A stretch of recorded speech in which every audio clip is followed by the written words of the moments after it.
नमस्कार दोस्तों, रोज़गार इन्फॉर्मेशन में आपका स्वागत है। दोस्तों, D++ के अंदर सैनिटरी इंस्पेक्टर वैकेंसी आई थी दोस्तों। इसमें पोस्ट कोड है 33/24 असिस्टेंट सैनिटरी इंस्पेक्टर दोस्तों। इसमें दोस्तों आज हम सिलेबस का बात करेंगे दोस्तों। सिलेबस कैसे आएगा, नेगेटिव मार्किंग है या नहीं है, और इसके बाद दोस्तों बहुत से यूट्यूबर जो एक्सपीरियंस के वास्ते गुमराह कर रहे थे, आज उसके बारे में आपको विस्तृत रूप से समझाऊंगा दोस्तों, और आपको बिल्कुल अच्छे से समझ में आ जाएगा दोस्तों। बहुत से जो कैंडिडेट हैं दूसरे यूट्यूब चैनल की वीडियो देखते हैं और वो एक्सपीरियंस के नाम पर आपको बहका रहे हैं दोस्तों, क्योंकि उसको नॉलेज नहीं है उस फील्ड की और शिक्षा दे रहा है। जिस फील्ड का आदमी को ज्ञान ही नहीं, उस फील्ड की वो जानकारी दे रहे हैं, इसलिए आप बहुत से कैंडिडेट फार्म भरने से वंचित रह गए दोस्तों। इसमें दोस्तों जैसे कि बताया गया है, +2 पास होना अनिवार्य है दोस्तों, यह आपको ही मालूम है। और सैनिटरी इंस्पेक्टर का डिप्लोमा आप लोगों के पास ये भी है। तो 2 ईयर का एक्सपीरियंस इन सैनिटेशन वर्क दोस्तों, इस लाइन को थर्ड टॉपिक है, इसको अच्छे से आपको पढ़ने की ज़रूरत है। जिसने आपने इस लाइन को पढ़ा ही नहीं और दूसरे यूट्यूबर है जो उनके ऊपर भरोसा करके आपने ये मांग लिया वो मांग लिया, इस पोस्ट का एक्सपीरियंस होना चाहिए, उस पोस्ट का एक्सपीरियंस होना चाहिए। जैसे मैंने भी बहुत से यूट्यूबर वीडियो देखी थी दोस्तों, उसमें बोल रहे थे कि सैनिटरी इंस्पेक्टर का एक्सपीरियंस होना अनिवार्य है दोस्तों। तो इसमें उन्होंने भी लाइन नहीं देखी दोस्तों। क्या उन्होंने तो पोस्ट देख ली, हाँ असिस्टेंट सैनिटरी इंस्पेक्टर है। अब असिस्टेंट सैनिटरी इंस्पेक्टर की लगभग डिपार्टमेंटों पोस्ट ही नहीं होती दोस्तों। मैंने भी मेरी ध्यान में होते पहली बार असिस्टेंट सैनिटरी इंस्पेक्टर की पोस्ट देखी दोस्तों। जिस विभाग में मैं हूं उसमें सैनिटरी इंस्पेक्टर होता है, बाकी अनेक जगह मैंने भी वैकेंसियाँ देखी हैं, उसमें भी सैनिटरी इंस्पेक्टर होता है, लेकिन ये पहली बार ऐसा हुआ है असिस्टेंट सैनिटरी इंस्पेक्टर। तो दोस्तों इसका एक्सपीरियंस तो लगभग किसी के पास पाएगा ही नहीं, किसी के पास नहीं मिलेगा दोस्तों। लेकिन आप उन पे विश्वास करते गए और फार्म भरने से वंचित रह गए दोस्तों। इसमें देखो दोस्तों, गौर करने योग्य बात है, 2 year experience in sanitation work. ये दोस्तों मेन वर्ड क्या है इसमें, सैनिटेशन वर्क, यानी कि स्वच्छता का काम, यानी कि आपके पास एक्सपीरियंस होना ज़रूरी है। लेकिन असिस्टेंट सैनिटरी इंस्पेक्टर या सैनिटरी इंस्पेक्टर का नहीं, सैनिटेशन वर्क, साफ सफाई से रिलेटेड कोई भी कार्य हो दोस्तों। जैसे दोस्तों आप सफाई कर्मी है, आपका किसी भी सरकारी विभाग में एक टेम्परेरी भी होते हैं, कच्चे भी होते हैं, उनके पास एक्सपीरियंस है 2 साल का, वो फार्म को अप्लाई कर सकते हैं दोस्तों। उनसे ऊपर होते हैं दोस्तों सैनिटरी जमादार या सैनिटरी सुपरवाइज़र। ये 2 तरीके की ये भी पोस्ट होती है दोस्तों। इनको भी इस फील्ड में ज्ञान है और इनके पास भी 2 ईयर का एक्सपीरियंस, तो ये भी फार्म को फिल कर सकते थे। और असिस्टेंट सैनिटरी इंस्पेक्टर की तो बहुत कम पोस्ट देखने को मिलती है।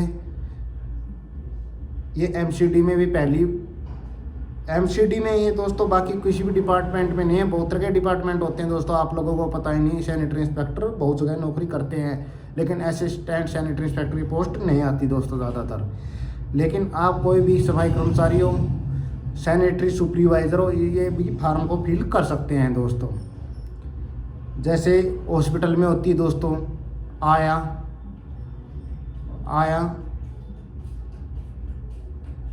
वो भी फार्म को फिल कर सकती है दोस्तों।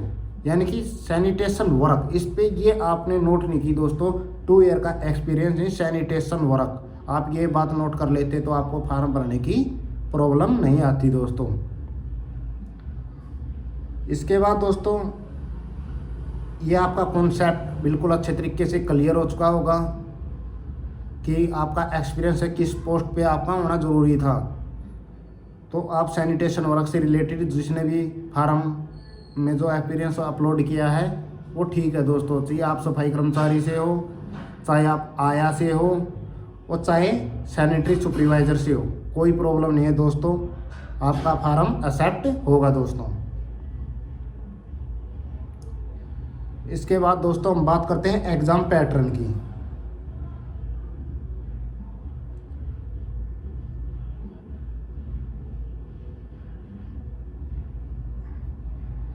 एग्ज़ाम पैटर्न में दोस्तों जो आपका एग्ज़ाम है मॉडरेट पैटर्न में आएगा दोस्तों। इसके बाद बहुत से कैंडिडेट क्वेश्चन कर रहे थे कि दोस्त सेक्शन ए या सेक्शन बी, इसमें दो पार्ट बनाए गए, सेक्शन ए और सेक्शन बी, दो अलग अलग दिनों में हो गया एक दिन में। तो दोस्तों सेक्शन ए और सेक्शन बी एक ही दिन में होगा दोस्तों, ये याद रखने योग्य बात है दोस्तों। इसके बाद जनरल अवेयरनेस आएगी दोस्तों 20 मार्क्स की, जनरल इंटेलिजेंस रीजनिंग 20 मार्क की, जो मैथ आएगा दोस्तों 20 मार्क्स का, हिंदी आएगी दोस्तों 20 की और इंग्लिश आएगी 20 की। ऐसे 100 नंबर के ये क्वेश्चन होंगे दोस्तों, 100 ही मार्क आएंगे दोस्तों। लेकिन इसमें याद रखने योग्य बात क्या है दोस्तों, आपने ये पढ़ लिया और कुछ बात नोट ही नहीं की। जैसे पहला पार्ट आता है जनरल अवेयरनेस, जैसे आप क्वेश्चन पेपर उधर पेपर देने जाओगे लेफ्ट, जैसे ही आपको कंप्यूटर को लेगा पहला ही भाग आ जाएगा जनरल अवेयरनेस। 1 से 20 तक के क्वेश्चन आएंगे दोस्तों। आपने 1 से 20 तक के क्वेश्चन जो है आपने कंप्लीट कर लिए दोस्तों। उसके बाद दोस्तों वो ऑप्शन सबमिट हो जाएगा दोस्तों। आप जैसे आगे नेक्स्ट करेंगे पहले उसको फर्स्ट जो पार्ट है उसको सबमिट करने का ऑप्शन आएगा। यदि आप उसको सबमिट कर देते हो तो दोस्तों फिर जनरल अवेयरनेस का फिर से जो फोल्डर है ओपन नहीं होगा दोस्तों। जैसे हम एसएससी या अदर एग्ज़ाम देते हैं उनमें जैसे जीके है, उसके बाद हम मैथ में चल गए, उसके बाद रीजनिंग में चल गए, उसके बाद इंग्लिश में चल गए, ऐसे हम पूरे पेपर में बार बार घूमते रहते हैं दोस्तों।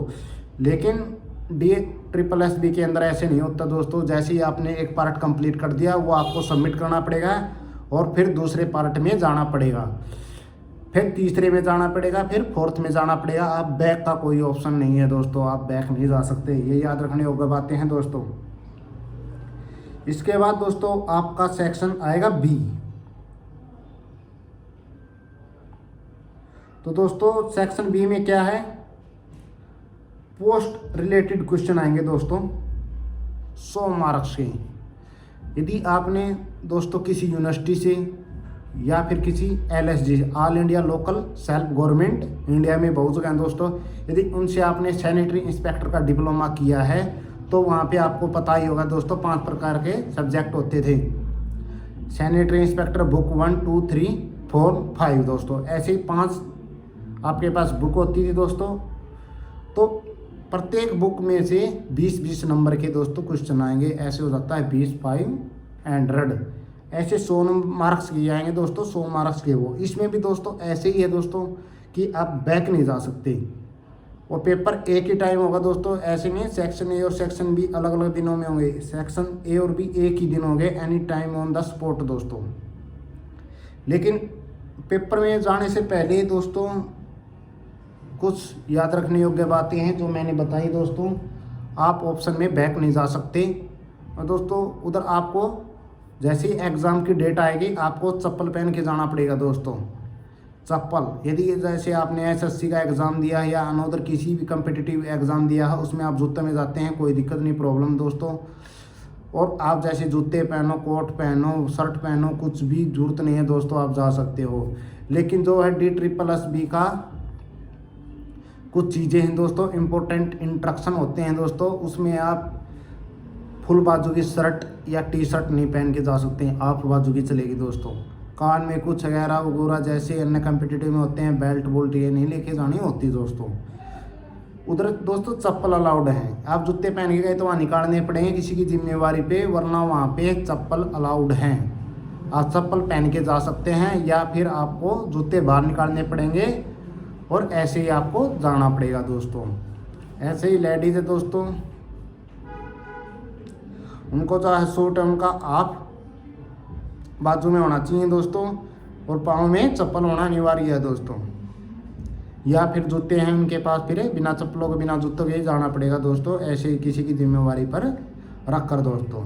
ये दोस्तों इम्पोर्टेंट इंस्ट्रक्शन थे, मैं कॉमन फिर से बता देता हूँ दोस्तों कि एक्सपीरियंस 2 है जिसने भी अपलोड किए हैं, सफाई वाला, सैनिटरी सुपरवाइज़र या जैसे हॉस्पिटल में कुछ आया होती हैं, यदि वो आपने वो भी अपलोड कर रखे हैं तो कोई दिक्कत नहीं है दोस्तों, क्योंकि इसमें बहुत से यूट्यूबरों को पता नहीं था ये किस चीज़ का एक्सपीरियंस है। उनको सिर्फ यही लगता कि सैनिटरी इंस्पेक्टर का ही आपके पास एक्सपीरियंस होना अनिवार्य है, लेकिन ऐसा नहीं है दोस्तों। लेकिन इसके बाद दूसरा ऑप्शन है दोस्तों, आपको मैंने बताया कि बैक नहीं जा सकते। आपने एक पार्ट कंप्लीट कर दिया, फिर दूसरे से फर्स्ट पे नहीं आ सकते दोस्तों। आप तैयारी करते रहिए दोस्तों। हम आपके लिए एक आने वाली वीडियो आपके लिए बुक के लिए स्पेशल लेके आऊँ, जिसमें ऑल कम्पिटिटिव एग्ज़ाम है पुराने प्रीवियस सैनिटरी इंस्पेक्टर के। तब तक आप वीडियो को शेयर करते रहिए दोस्तों, और आपको हर कमेंट का मैं रिप्लाई दे रहा हूं दोस्तों, क्योंकि ये आखिरी मौका है। 2014 के बाद अच्छी खासी मात्रा में वैकेंसी आई है। इसके बाद कब आए तब तक आपकी एज निकल जाएगी, कोई पता नहीं होता दोस्तों। आप ज़्यादा से ज़्यादा समय पढ़ने में लगाइए दोस्तों। किसी यूट्यूबर के बहकावे में खुश मत करिए। एक अच्छी सी बुक लिया है, मैं बुक की वीडियो बनाऊँगा दोस्तों, फिर आप पढ़ते रहिए और तैयारी करते रहिए। धन्यवाद दोस्तों, जल्द मिलते हैं नेक्स्ट वीडियो में।